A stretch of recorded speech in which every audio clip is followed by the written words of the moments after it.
So hey guys, welcome back to my YouTube channel. कैसे हो आप सब।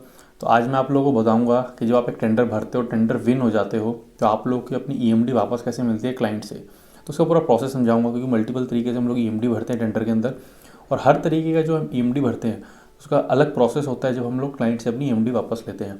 तो ये जो सिनेरियो है ये आज वीडियो में डिस्कस करेंगे, तो वीडियो अच्छे से देखना। और कहीं पे कोई डाउट होता है वीडियो के अंदर तो आप लोग मुझे कमेंट कर सकते हो। पर वीडियो अगर पसंद आए तो वीडियो को लाइक करके जुड़ जाना, साथ साथ चैनल को सब्सक्राइब कर लेना। चलिए तो शुरू करते हैं इस वीडियो को। तो देखिए, बात शुरू करते हैं टेंडर विन से कि जब आप एक टेंडर भरते हो और उसमें टेंडर में आप L1 आ जाते हो, उसके बाद का प्रोसेस क्या होता है और आप लोगों को जो ईएमडी होती है वो वापस कैसे मिलती है। तो देखिए, सबसे पहले जब आप लोग किसी भी टेंडर के अंदर L1 आते हो, चाहे वो प्रोडक्ट से रिलेटेड हो चाहे वो सर्विस से रिलेटेड हो, वहाँ पे आप लोगों को मिलता है LOI, जिसको हम लोग बोलते हैं लेटर ऑफ इंटेंट। अब लेटर ऑफ इंटेंट के अंदर हर चीज़ मेंशन रहती है कि आप लोग को एग्रीमेंट देना है, एग्रीमेंट कितने रुपए के स्टैम्प पेपर पे देना है, कैसा देना है। अगर टेंडर में अंदर एग्रीमेंट मेंशनड है तो आप लोग को उस फॉर्मेट में देना है। नहीं अगर मेंशनड है, अगर टेंडर के अंदर एग्रीमेंट फॉर्मेट मेंशन नहीं है, तो आप लोग क्लाइंट को मेल डालना होता है, वो आप लोग को एग्रीमेंट देगा, उसके बाद आप लोगों को एग्रीमेंट देना है। साथ ही साथ टेंडर के अंदर आप लोगों को परफॉर्मेंस सिक्योरिटी देनी होती है जब भी आप एक टेंडर जीतते हैं। अब परफॉर्मेंस सिक्योरिटी में परसेंटेज होती है, कहीं पे 3% होती है, कहीं पे 5% होती है, कहीं पे 10% होती है। तो ये चीज़ आप लोगों को ध्यान रखनी है, और ये चीज़ आप लोगों को टेंडर के अंदर ही मेंशन रहता है कि आप लोगों को 3% देनी है, 5 है या 10 है। देखिए, स्टेट गवर्नमेंट, बहुत सारे स्टेट गवर्नमेंट टेंडर्स में क्या होता है, आप लोगों को 10% भी देनी होती है और आप लोगों को 5% भी देनी होती है। सेंट्रल गवर्नमेंट के टेंडर जितने भी होते हैं वहाँ पे आप लोगों को 3% परफॉर्मेंस सिक्योरिटी देनी होती है।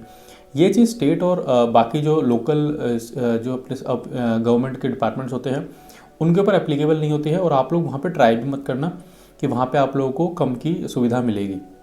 अभी क्या है, जो अभी करंट जो टेंडर चल रहे हैं वहाँ पे 3% वाला जो सेंट्रल गवर्नमेंट है वहाँ से भी इसको हटाया जा रहा है और इसको 5% और 10% किया जा रहा है। इसका रीज़न भी मैं आप लोगों को बताऊंगा वीडियो के एंड में, तो वीडियो एंड तक देखना है, तो कि आप लोगों को हर चीज़ लर्न करनी है। अब देखिए, यहाँ पे आपको LOI मिल जाता है जहाँ पे आप लोगों को एग्रीमेंट और परफॉर्मेंस सिक्योरिटी देनी पड़ती है। अब LOI मिलने के बाद जब आप एग्रीमेंट और परफॉर्मेंस सिक्योरिटी दे देते हैं, उसके बाद आप लोगों को मिलता है वर्क ऑर्डर, जिसको हम लोग वर्क ऑर्डर बोलते हैं, और LOI बोलते हैं लेटर ऑफ अवार्ड। अब आप लोगों को ये मिल गया। अब यहाँ पे देखिए, मल्टीपल तरीके हैं। जब आप परफॉर्मेंस सिक्योरिटी देते हैं उसके बाद ही आप लोगों की जो ईएमडी है वो आप लोगों को वापस मिलती है। ये ध्यान देना है, विदाउट परफॉर्मेंस सिक्योरिटी जब आप तक देंगे नहीं तब तक क्लाइंट आप लोगों को ईएमडी वापस नहीं करेगा। इसका रीज़न क्या है, उसके पास एक ना एक सिक्योरिटी डिपॉजिट होनी चाहिए आपके जो भी आप लोगों को काम अवार्ड हुआ है, जो आप लोगों ने टेंडर भरा था उससे रिलेटेड। तो एक ना एक सिक्योरिटी वो रखेगा। तो देखिए, जब आप परफॉर्मेंस सिक्योरिटी देंगे चाहे किसी भी फॉर्म में दें, तो आप लोगों ने जो ईएमडी भरी थी वो आप लोगों की वापस होगी। अब यहाँ पे देखिए, वापस होगी कैसे उसके बारे में बात करते हैं। देखिए, ईएमडी बनाने के मल्टीपल तरीके होते हैं। आप लोगों का टेंडर ऑनलाइन है या ऑफलाइन है इसके ऊपर भी डिपेंड करता है। अगर हम लोग मतलब दोनों तरीके से बात करते हैं कि ईएमडी हम लोग मल्टीपल तरीके से बनाते हैं, जैसे कि हम लोगों की हो गई demand draft, FDR, online payment, bank guarantee, साथ साथ हम लोग कैश रिसीव मतलब कैश डिपॉजिट भी देते हैं, उसके अलावा हम लोगों को एक रिसीट मिल जाती है।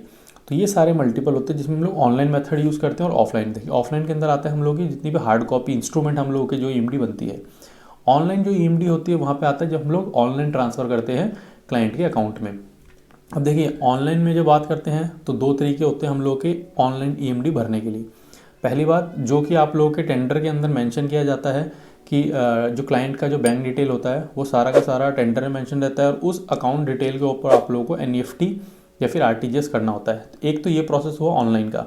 सेकेंड चीज़, आप लोग जब अपना डीसी डिजिटल सिग्नेचर लगा के ऑनलाइन पेमेंट करते हैं अपने नेट बैंकिंग के थ्रू, या फिर आप लोग आरटीजीएस करते हैं उनके बैंक अकाउंट में, जो आप लोगों का प्रोफार्मा निकलता है, तो उसमें आप लोगों को ट्रांजैक्शन नंबर मिलता है। वो ट्रांजैक्शन नंबर आप लोगों को ऑनलाइन डालना होता है, उसके बाद आप लोगों की ऑनलाइन पेमेंट होती है। तो दो तरीके से ऑनलाइन पेमेंट होती है। सेकंड चीज़, जब हम ऑफलाइन की बातें करते हैं तो ऑफलाइन में हम लोगों के सारे इंस्ट्रूमेंट बनते हैं, हार्ड कॉपी जो चीज़ें होती हैं उसको हम लोग ऑफलाइन मेथड बोलते हैं। अब यहाँ पे देखिए, मल्टीपल चीज़ें हैं, जैसे डीडी हो गया, डिमांड ड्राफ्ट, एफडीआर होता है हमारा फिक्स डिपॉजिट रिसीट, ठीक है, कैश डिपॉजिट रिसीट होता है हम लोग का, सीडीआर जिसको हम लोग बोलते हैं, साथ ही साथ होती है हमारी बैंक गारंटी। तो ये चार तरीके से हमारी ऑफलाइन बनती है। अब देखिए, टेंडर जीता आप लोगों ने, परफॉर्मेंस सिक्योरिटी दी, उससे पहले आप लोगों ने दिया होता अर्नेस्ट मनी डिपॉजिट। अब यहाँ पे देखिए, ऑनलाइन जब हम बात करते हैं, ऑनलाइन जो आप लोगों ने ईएमडी भरी, जहाँ पे आप लोग डीएससी लगा के, ध्यान से देखनी जो चीज़ मैं बता रहा हूँ, क्योंकि एक एक इंस्ट्रूमेंट, एक एक तरीके का मेथड अलग होता है ईएमडी मंगाने का। जब आप लोग ईएमडी भरते हैं ऑनलाइन तरीके से, ऑनलाइन के अंदर भी जब आप लोग डिजिटल सिग्नेचर, आपका जो डायरेक्टर के नाम का या ऑथराइज सिग्नेटरी के नाम का जो डिजिटल सिग्नेचर होता है वो लगा के जब आप अपना टेंडर भरते हैं और उसकी जब ईएमडी आनी होती है तो वहाँ पे आप लोगों को कोई भी रिफंड लेटर क्लाइंट को शेयर नहीं होता है।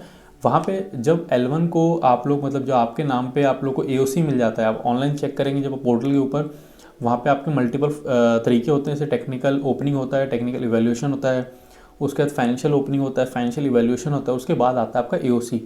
तो 5th नंबर पे आता है आपका एओसी, जिसको हम लोग अवार्ड ऑफ कॉन्ट्रैक्ट बोलते हैं।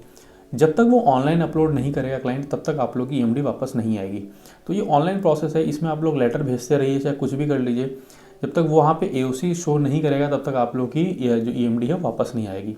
तो ये हो गया ऑनलाइन मेथड, जहाँ पे हम लोगों ने डीएससी और आरटीजीएस की बात करी है। सेकंड चीज़ बात करते हैं जब हमारी ऑफलाइन, जब हम लोग हार्ड कॉपी में सबमिट करते हैं, तो हार्ड कॉपी के अंदर भी सेम आप लोग का मेथड रहता है, जहाँ पे आप लोगों को लेटर लिखना होता है। लेटर के अंदर आप लोगों को ईएमडी की डिटेल, कि आप लोगों ने एफडीआर दिया है, चाहे वो बैंक गारंटी दी है, किस तरीके से आप लोगों ने दी है, वो सारी चीज़ें मेंशन करना है। साथ साथ उसकी डिटेल डालनी है कि आप लोगों ने वो डीडी में दिया था, एफडीआर में दिया था, उसका इंस्ट्रूमेंट नंबर लिखेंगे, और ये सारी चीज़ें आप लोगों को डाल के अपने लेटर में देनी है, और वो जो लेटर है वो आप लोगों को डिपार्टमेंट में सबमिट करना है। साथ ही साथ आप लोग जब आप लोग ईएमडी फर्स्ट टाइम सबमिट करते हो, उसकी रिसीविंग कॉपी भी आप लोगों के पास होगी, वो रिसीविंग कॉपी भी लगा सकते हैं एज अ प्रूफ कि हम लोगों ने जो ईएमडी थी वो हम लोगों ने दी थी और ये हमारी रिसीविंग कॉपी है। तो ये कुछ तरीका होता है ईएमडी मंगाने का अपने क्लाइंट से जब आप एक टेंडर विन कर जाते हो। आई होप आप लोगों को ये वीडियो पसंद आई होगी, इन्फॉर्मेशन पसंद आई होगी। वीडियो पसंद आई तो वीडियो को लाइक करके जुड़ जाना, साथ साथ चैनल को सब्सक्राइब कर लेना। अगर आप लोगों का कोई भी क्वेश्चन है इस टॉपिक से रिलेटेड या फिर टेंडर से रिलेटेड, आप लोग मुझे कमेंट कर सकते हैं। साथ साथ में इंस्टाग्राम और फेसबुक को जरूर फॉलो कीजिएगा, क्योंकि वहाँ मैं आप लोगों के कमेंट्स की इंस्टेंट रिप्लाई करता हूँ। तो चलिए दोस्तों, मिलेंगे मेरे एक नए वीडियो में किसी नए टॉपिक के साथ। तब तक स्टे सेफ, टेक केयर।